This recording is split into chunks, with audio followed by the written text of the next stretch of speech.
अब नहीं कटेगा बीएचयू का 30 साल पुराना पेड़। जी हाँ, नमस्कार, आप देख रहे हैं टाइम्स न्यूज़ में ग्राउंड रिपोर्ट से गुनगुन शर्मा। जैसे कि आपको बता दें, बनारस का काशी हिंदू विश्वविद्यालय यानी कि बीएचयू में बीएचयू का जो आईटी कैंपस था, उनमें से हमारे 52 प्लांट जो हमारे ट्री थे उसे काटा जा रहा था, क्योंकि वहाँ पे हॉस्टल बनाने की प्लानिंग चल रही थी। बट अब उस 52 प्लांट कटिंग को कैंसिल कर दिया गया है। अब वो प्लांट्स नहीं कटेंगे और वो ट्री नहीं कटेंगे। अब उसकी जगह हमारे 16 पेड़े जो होंगे वो ट्री ट्रांसप्लांट होंगे, ट्री ट्रांसलोकेशन किए जाएंगे, ताकि मतलब वहाँ से उस जगह से उठा के दूसरी जगह बीएचयू के किसी परिसर में उस ट्री को लोकेट किए जाएंगे, वहाँ पे लगाए जाएंगे। फिर उसके बाद वहाँ जिस एरिया से उस ट्री को उठाया जाएगा, फिर वहाँ पर 2 हॉस्टल्स बनवाए जाएंगे। तो इसी पूरे प्रोजेक्ट को लेके आज हम बीएचयू आए हैं। बीएचयू के कुछ स्टूडेंट्स से हम बात करेंगे कि उनकी क्या राय है इस ट्री ट्रांसप्लांट पे या ट्री ट्रांसलोकेशन पे, उनकी क्या राय है। तो आइए चलिए बात करते हैं और जानते हैं कि उन्हें ये इनिशिएटिव कैसा लगा। ये एक बहुत ही अच्छा स्टेप लिया है, क्योंकि पेड़ों की कमी तो बहुत हो गई है अपने देश में, और ट्रीज़ जितने ज़्यादा होंगे उतना अच्छा है। और आप भी आसपास देखें तो जो मतलब हमारा कैंपस है, उसमें उस कैंपस के अंदर ही पेड़ हैं।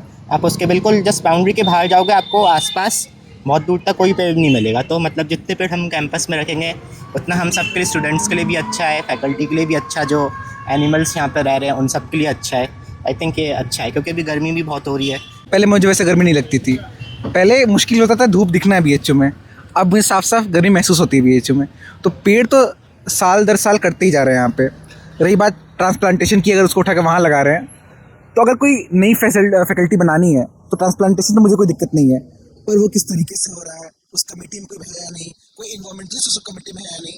मैं खुद फ्राइडेज ऑफ फ्यूचर के लिए लगभग 2-3 साल काम किया हुआ है वाराणसी में, और इस समय जो बनारस क्लाइमेट क्राइसिस का दिक्कत है बहुत ज़्यादा बढ़ चुका है। आप देख रहे होंगे कि अभी अप्रैल में लगभग नियरली 42-43 डिग्री चल रहा है, इतनी ज़्यादा गर्मी हो रही है। एकमात्र हमारे लिए ये बचा था बीएचयू, अब उसमें भी अब मास लेवल पे पेड़ कटते जा रहे हैं। आप देखिए वहाँ भी दिख रही होंगी, तो पेड़ बहुत सारे सूखे सूखे हैं। तो यहाँ पे कोई इस चीज़ों का कोई है ही नहीं, कोई देखने वाला है नहीं कि बीएचयू ग्रीनरी मेंटेन हो रही है नहीं। कम से कम कैंपस में कम से कम 35-33% कम से कम ग्रीनरी रहनी चाहिए, जो कि शायद अभी होगी, अभी है भी, पर वो धीरे धीरे कम होती जा रही है। और आपने अभी हाल फिलहाल में सुना होगा हैदराबाद में क्या हुआ। फिर अपने मैंग्रोव ट्रीज़ जो है मुंबई से अचानक कटते जा रहे हैं वहाँ पे। अब बताइए, मैंग्रोव ट्रीज़ तो बाढ़ से बचाने के लिए होते हैं, वो भी कटते जा रहे हैं। अब इंडिया का ऐसे गोल है अभी, जैसे कि 2070 तक कि हम लोग का कार्बन एमिशन 0 हो जाए, पर मुझे दिख नहीं रहा है वो, क्योंकि कोल जिस लेवल पर निकाला जा रहा है यहाँ पे, हालांकि नीड ऑफ टाइम भी है, पर एक बीच का मार्ग निकलना चाहिए, रास्ता निकलना चाहिए कि जिससे इन्वायरमेंट भी बचा रहे और डेवलपमेंट भी हो सके। अब देखिए क्या होता है।